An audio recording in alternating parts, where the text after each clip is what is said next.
Salut à tous. Aujourd'hui, on va s'intéresser à une innovation française qui pourrait bien changer la donne pour nos moteurs. On va parler d'une start-up qui s'attaque à un problème que l'on connaît tous. Les moteurs qui s'encrassent, perdent en puissance et polluent plus. Et leur solution est assez bluffante. Allez, c'est parti. Alors, avant de sauter sur les solutions, il faut bien comprendre le problème. Est-ce un problème qui touche la quasi-totalité des moteurs à combustion? Que ce soit une voiture, un camion ou même un énorme navire. C'est la grande question, n'est-ce pas?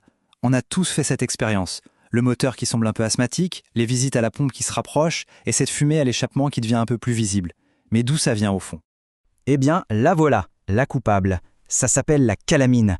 C'est une sorte de suie, un résidu de carbone qui s'accumule à cause de nos habitudes de conduite modernes. Les arrêts constants, les bouchons, les trajets courts en ville, tout ça fait que le moteur ne chauffe pas assez pour se nettoyer et petit à petit, ces dépôts finissent par l'étouffer. Face à ce problème d'encrassement, l'entreprise dont on parle aujourd'hui, Hydro-Ecotec, arrive avec une solution de nettoyage moteur qui se veut à la fois super efficace, mais aussi douce pour la mécanique et respectueuse de l'environnement. Alors comment ça marche? C'est d'une simplicité assez redoutable.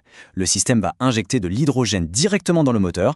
Il faut savoir que la combustion de l'hydrogène est bien plus rapide que celle de l'essence ou du diesel. Cette combustion express va créer une réaction chimique qui va littéralement pulvériser, décoller et dissoudre toute la calamine incrustée. C'est un grand nettoyeur de printemps, mais de l'intérieur. Bon, un bon nettoyage, c'est déjà super. Mais l'innovation ne s'est pas arrêtée là. Hydro-Ecotec a poussé le concept bien plus loin en rendant ce processus permanent et intelligent grâce à l'intelligence artificielle. Et ça donne ça, hybridogène. Là, on ne parle plus d'un simple nettoyage ponctuel, mais d'une optimisation en temps réel.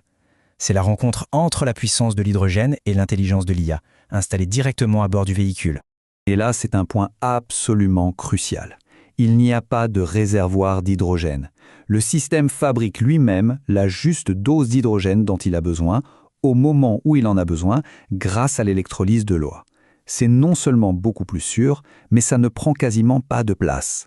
Autre avantage, et pas des moindres, ce système vient se greffer au moteur. Il ne le modifie pas. Concrètement, ça veut dire que la garantie du constructeur est totalement préservée. Pour les flottes de véhicules professionnels, c'est évidemment un argument essentiel. L'IA, c'est vraiment le cerveau de l'opération. Elle passe son temps à surveiller comment le moteur tourne, si le véhicule est chargé, si la conduite est souple ou agressive, et en fonction de tout ça, elle ajuste en permanence la production d'hydrogène pour que la combustion soit toujours parfaite. C'est du sur-mesure à chaque seconde. Bon, la technologie, c'est bien beau, mais concrètement, ça donne quoi? Passons aux résultats. Et attention, les chiffres sont plutôt parlants. Voilà la promesse qui fait tout de suite tilt. Une baisse de la consommation de carburant garantie entre 20 et 40%. Pour une entreprise de transport ou de construction, l'économie se chiffre en dizaines, voire centaines de milliers d'euros très rapidement. Au-delà de l'économie, il y a la performance. En se débarrassant de toute la calamine, le système redonne une seconde jeunesse au moteur.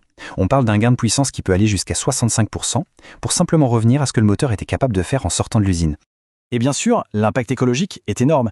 Qui dit combustion plus propre, dit forcément moins de pollution. On part d'une réduction qui peut atteindre 65% des émissions de CO2, d'oxyde d'azote et de ces fameuses particules fines.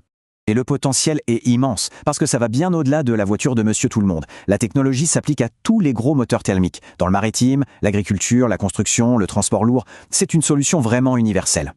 Allez, maintenant, on passe à la vision la plus folle, la plus ambitieuse d'Hydro-Ecotec. On va bien au-delà de l'optimisation des moteurs qui existent déjà, on change de dimension. Cette simple phrase résume leur prochaine révolution. L'idée n'est plus seulement de réduire la pollution, mais carrément d'utiliser cette pollution comme une matière première.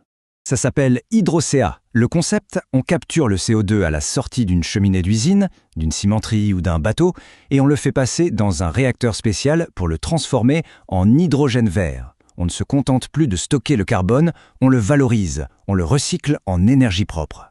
Et c'est là que ça devient complètement disruptif. Le processus n'a pas besoin d'un apport massif d'électricité pour fonctionner.